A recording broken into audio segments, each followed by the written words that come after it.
Hey, Coach Frank here. Today I'm going to talk about a very popular exercise, glute kickback. Unfortunately, it is an exercise that is done wrong, but when done right, it is an exercise that is such a great benefit to anything involving your glutes, and it is very great in targeting specifically just the glutes. All right, so first I'm going to go over just some things that you normally see done wrong, so you know that when you see them, that's not what you're actually looking for. You'll see what's popular in this movement is people going completely horizontal and kicking their foot all the way up horizontal. Understand, muscle dictates movement. Your range of motion is going to be dictated and limited by the length of the muscle fibers that are in the muscle that you're working.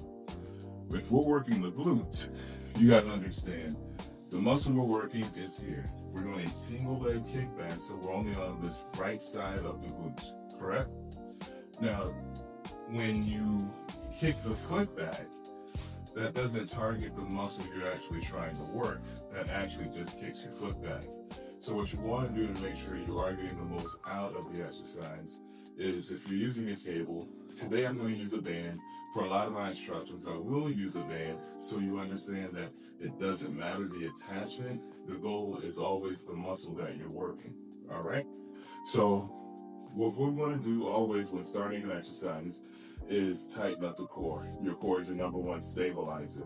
You want to make sure that your body is stable so you can then work the muscle that you're intending to work with the exercise. When you initiate the exercise, you want to have tension and resistance that you're using. You want to flex or contract or squeeze the muscle that you're working. If you're not used to that movement, put your hand there. And I always tell people your muscles are your defense system. So squeeze and cheeking, your muscle will react to being squeezed.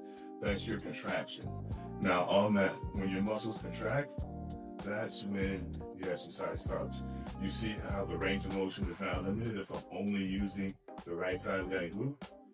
And then you want to be controlled on the negative. The negative is always slower than the execution. You want to come right back to the starting point, make sure the core is stable, contract that glute first.